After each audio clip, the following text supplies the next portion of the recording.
विधि और ये दृष्टा विधि, दो बात को कहा है। वो पैकेज ऐसा है, मन से लेकर आत्मा तक, दृष्टा विधि और अनुभव। अनुभव विधि में आत्मा सहअस्तित्व में अनुभव करता है। ये बात कहा। सहअस्तित्व अनुभव होने के पश्चात कोई ज्ञान बचता ही नहीं। ये हर व्यक्ति को बोध होने के पश्चात अनुभव होता है। इस आधार पर हम शिक्षा तंत्र से पूरा आदमी को समझदार ईमानदार होने की अपेक्षा रख रहे हैं। ठीक है, शिक्षा तंत्र से ही हर व्यक्ति समझदार ईमानदार होने की अपेक्षा रखना चाहिए कि नहीं रखना चाहिए? रखना चाहिए। क्यों प्रभु? हाँ बाबा, यह अपेक्षा ठीक है ना? ये इन अपेक्षा ही कुल मिलाकर उसका फल परिणाम है शिक्षा की। यह अपेक्षा साकार हो जाए, यही उसका फल परिणाम है। ठीक है बाबा। हाँ, ये तो बात पूरा हो गया। बाबा इस पे थोड़ा क्लैरिफिकेशन चाहिए। हालांकि मुझे भी लगता है कि ये मतलब ये पूछने के लिए एक प्रकार से अधिकार भी नहीं है, मगर पूछ लेता हूँ।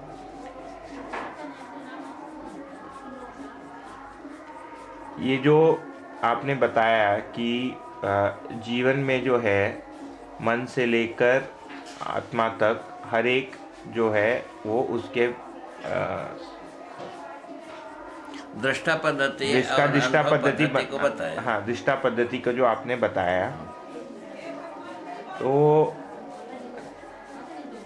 इसमें जब आत्मा व्यापक में अनुभव करता है तो अपने होने का, बेसिकली मैं इसको ऐसे जोड़ रहा हूँ बाबा कि जैसे अगर मैं मन का दृष्टा बनता हूँ तो इसका मतलब कि वृत्ति जो है मन का दृष्टा बना है। मन शरीर का दृष्टा है, वृत्ति मन का दृष्टा है, चित्त वृत्ति का दृष्टा है, चित्त का दृष्टा बुद्धि है, बुद्धि का दृष्टा आत्मा। दृष्टा पद्धति ऐसा है। हाँ, तो ठीक है ना? ये तुमको बोध होता है, तुमको स्वीकार होता है? स्वीकार होता है बाबा, स्वीकार होता है ना। उसके बाद जो है ना अनुभव पद्धति बताया। अनुभव पद्धति में ये बताया मन वृत्ति में अनुभूत होता है, वृत्ति चित्त में, चित्त बुद्धि में, बुद्धि आत्मा में, आत्मा सहअस्तित्व में अनुभूत होता है। अनुभव से पूरा जीवन में माने अभिभूत रहता है, माने भरा रहता है। उसके उस विधि को आपको बताया। आत्मा में अनुभव होने का फलस्वरूप मन तक अनुभव का प्रतिबिंब बनाए रहता है।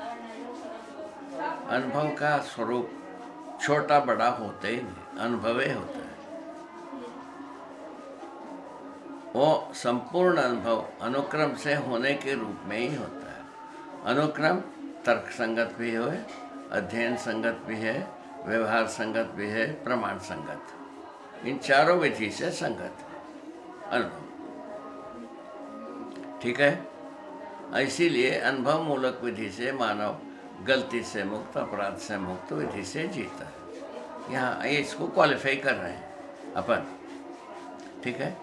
उसके लिए क्वालिफाई होने के लिए हर व्यक्ति समझदार होने की जो बात कर रहे हैं, ये कहाँ तक फिजिबल होगा वो बात प्रयोग से ही सिद्ध होगी।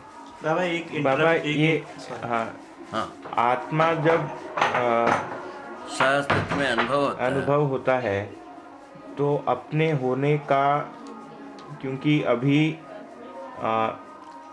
स्वयं जीवन होने का प्रमाण प्रस्तुत करता है अनुभव के उपरांत। नहीं तो अनुभव होते समय दृष्टा कहाँ है? दृष्टा जो है ना, दृष्टापद अनुभव में विलय हो जाता है ना बाबा। पहले दृष्टापद क्या हुआ?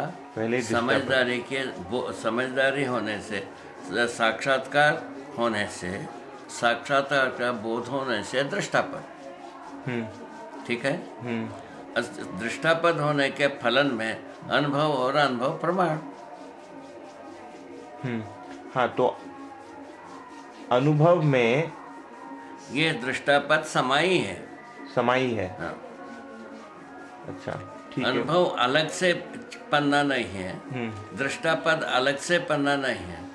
अतः अनुभवगामी विधि से दृष्टापद तक पहुंचना भावी है, अनुभव मूलक विधि से प्रमाणित होना भावी है।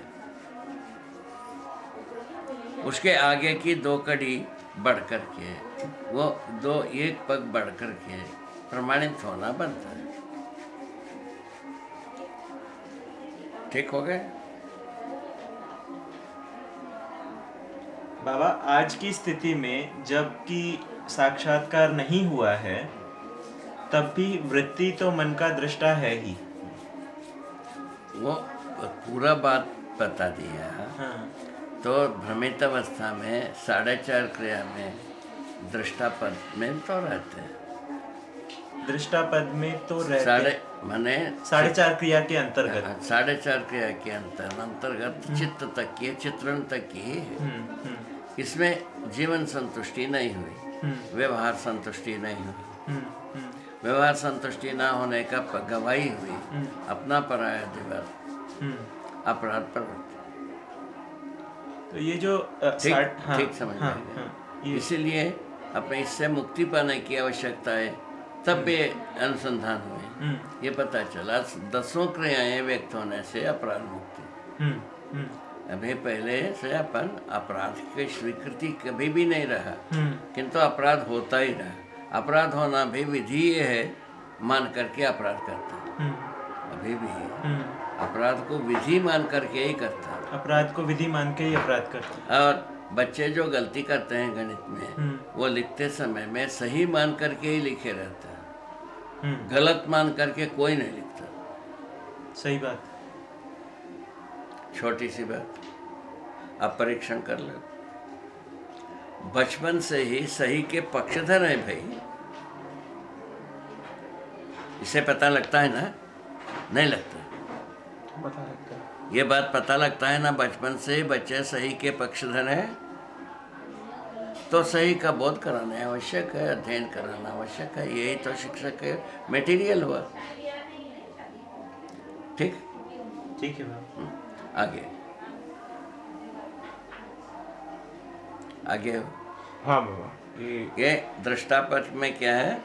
5.5 क्रिया तक दृष्टापद तृप्ति नहीं हुआ, 4.5 तक, 4.5 में। और या प्रमाण विधि में, माने संवेदनाओं को प्रमाणित करते समय में या 4 विषयों को प्रमाणित करते समय में मानव अपने में समाधान तृप्त होना बना नहीं। इसमें तो एक्सपर्ट हुआ।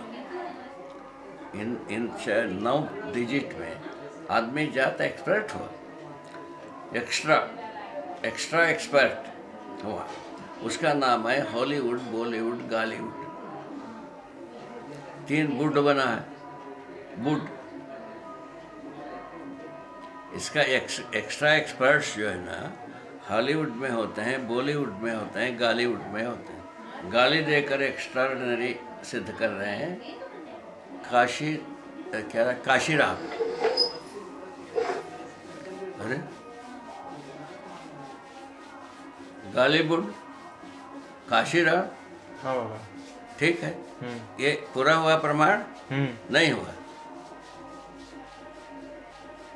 हाँ ठीक है। और जो है ना हॉलीवुड, वो अपन जो कुछ भी करते हैं संसार के जितने भी पराकाष्ठा के, वो क्या है? संवेदनशीलता और 4 विषयों के बारे में सुपर एक्सपर्ट्स। यही ना आप कथा सुनते हो? हाँ बाबा, यही अब क्या चाहते हो? ऐसा सुपर एक्सपर्ट्स जो बने हुए हैं, उनका हालत देख लो। ये सब होते हुए कहीं भी मनुष्य की संवेदनशीलता की 4 विषयों की तृप्ति मिला नहीं है। ये सकल कर्म करने की बात है ना। तो तब मनुष्य को सोचने की भी आवश्यकता बन चुकी है। क्यों बनी? इन सब में व्यस्त होने से जो अपराध प्रवृत्तियां प्रबल हुई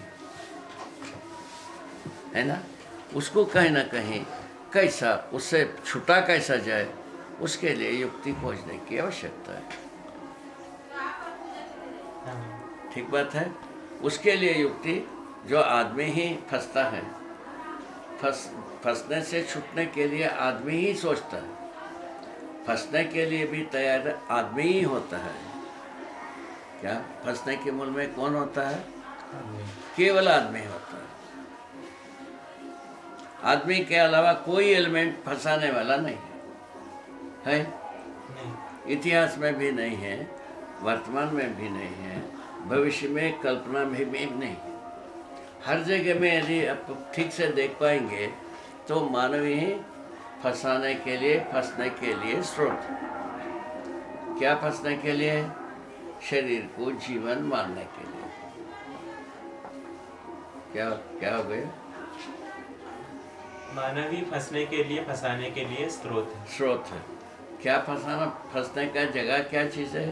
शरीर को जीवन बनाना, पहला बात।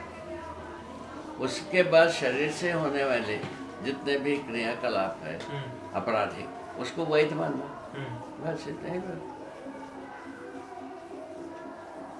ऐसा जबकि जीवन ही शरीर को चलाता है। जीवन के लिए ना अपराध स्वीकार है ही नहीं। जीवन में अपराध स्वीकृति होते हैं। जब कभी हम सोचने लगते हैं, जीवन वैभव रूप में सोच विचार होता ही है ना, तो हम जब सोच विचार करते हैं तब तो पता लगता है अपराध के हम पक्षधर नहीं है। अपराध गलती का पक्षधर हम नहीं, शोषण के पक्षधर नहीं, युद्ध के पक्षधर नहीं है। क्या सुना? अगर हम स्वयं को जीवन के रूप में सोचते हैं, उसी के आधार पे सोच विचार करते हैं। हाँ, कुछ नहीं है, केवल सोच विचार स्वयं करें। हम क्या द्रोह विद्रोह के पक्षधर, उसका क्या विचार आता है, क्या आवाज आता है? उसकी आवश्यकता नहीं है। मतलब अगर द्रोह विद्रोह के हम पक्षधर नहीं हो सकते। स्वयं सोच करके हम निर्णय नहीं कर सकते हम द्रोह करना। तो हमारा मन, हमारा विचार, हमारा सोच मैंने द्रोह विद्रोह के पक्षधर नहीं, शोषण युद्ध के पक्षधर नहीं, अपराध के पक्षधर नहीं, और अपना पराये के पक्षधर।